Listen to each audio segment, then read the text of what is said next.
कहने लगा अम्मा बड़े मौलवियों को कहते सुना है कि कोई माँ का हक अदा नहीं कर सकता, आज मैं तेरा हक अदा करके दिखाता हूँ। अम्मा कहने लगी बेटे मौलवी ने सच कहा है, माँ का हक अदा नहीं होगा। सुन रहे ना जवान बुजुर्ग सारे सारे सुन रहे ना। कहने लगे माँ ने कहा बेटे नहीं माँ का हक अदा नहीं होगा। उसने कहा कैसे नहीं होगा, हट्टा कट्टा हूं जवान हूं, तू औरत होकर एहसान कर सकती है, मैं मर्द होकर हक अदा नहीं कर सकता। माँ ने कहा ठीक है फिर हक अदा करेगा। कहा हाँ। माँ ने कहा मेरे करवट में बिस्तर बिछा ले। माँ ने करवट में बिस्तर बिछा दिया चारपाई पे। बेटे की आंख लगी ना, अम्मा ने उठा, हे बेटे। जी अम्मा। उठ, क्या बात है? कहा मेरा हक अदा नहीं करना। करना तो है। कहा जल्दी पानी लेके आ। सर्दी की रात थी, भागा भागा गया पानी लेके आया। माँ ने आधा पिया आधा बिस्तर पे गिरा दिया। कहने लगा अम्मा ये क्या? कहने लगी बेटे बुढ़ापे की वजह से गिर गया।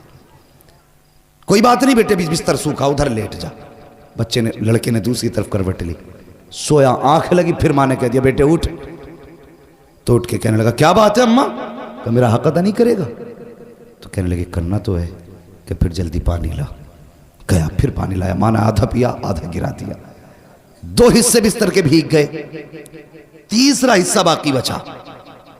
आंख लगी, जैसी आंख लगी माँ ने कहा बेटे उठेगा नहीं? अब के झुंझला के उठा। कहने लगा एक बार काम क्यों नहीं बता देती?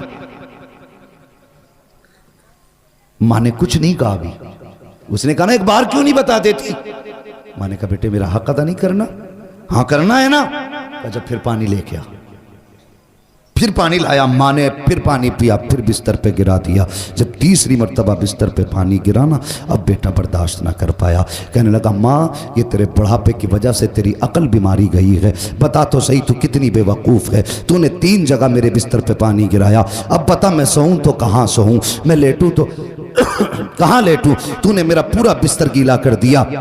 माँ की आंख में आंसू आ गए। कहने लगी लखते जिगर नूरे नजर, मैंने तुझसे पहले कहा था तू माँ का कैसे बदला दे सकता है। कहा माँ मैं समझा नहीं। कहा बेटे मैंने 3 जगह पानी गिराया तो तुझे गुस्सा आ गया, तेरे लहजे बदल गए, तेरा अंदाज सख्त हो गया, तू माँ पे अकड़ के खड़ा हो गया। मगर बेटे याद कर जब तू छोटा सा था यही सर्दी की रातें थी, 3 जगह नहीं 4 जगह नहीं, तूने 7 जगह बिस्तर पे पेशाब किया, लेकिन मैं हर जगह करवट बदल के तुझे सूखे बिस्तर पे सुलाती रखी, खुद गीले पे लेटती रखी, सूखे आंचल पे लेटाती रखी। बेटे जब आंचल भी सूखा ना रहा, तेरे पेशाब की जगह पे बेटे मैं लेटी थी और अपने सीने पे तुझे लेटाती रखी थी। तूने कहा था मैं हक अदा करूंगा, उसने कदम पकड़े। कहने लगा माँ मेरी औकात क्या है, दुनिया में कोई भी बेटा माँ की खिदमत का हक अदा कर ही नहीं सकता।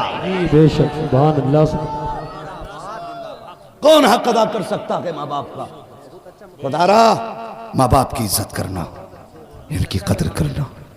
और जवानों स्कूल पढ़ने वालों तुमसे भी एक बात कह दूं, तुम्हारे हाथ में कलम आ गया ना तो तुम्हें भी फिर अब्बा की औकात दिखाई नहीं देती।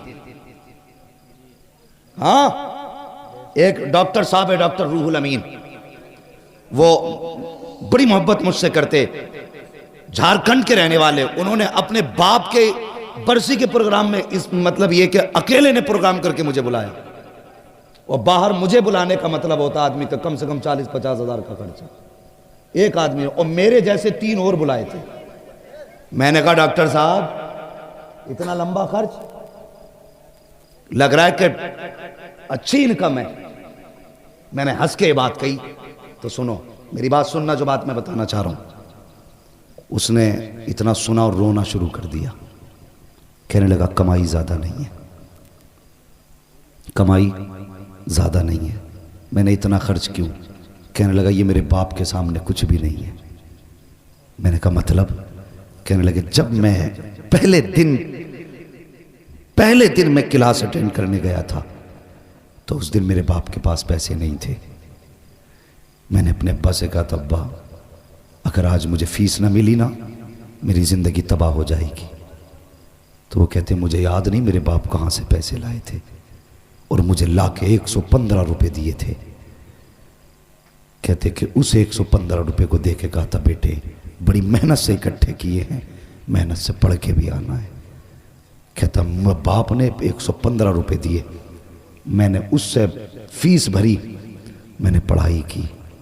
कहता बात ये नहीं मेरे पास पैसा कितना, बात यह कि जब मेरे बाप के पास कुछ ना था और मैंने मांगा था तो मैं नहीं जानता मेरे बाप ने कहाँ से ला के दिया था। आज मेरे बाप की बरसी है, मैं चाहता हूँ अगर जान भी उसके नाम पे लुटा दूँ ना तो बाप के उस एहसान का हक अदा नहीं कर सकता। ये बाप होता है। अगर तुमने कहा था अब्बा फीस भरनी है, अब्बा ने ज़मीन बेची, तुम्हारी फीस भरी है। अगर बाप नहीं, माँ बेवा है और तुम्हारे स्कूल की फीस और किताबों का दिन आया है तो खुदा की कसम माँ ने कंगन और अपने नाक कान के जेवर बेच दिए लेकिन तुम्हें कामयाब बनाया है। आज तुम्हारे हाथ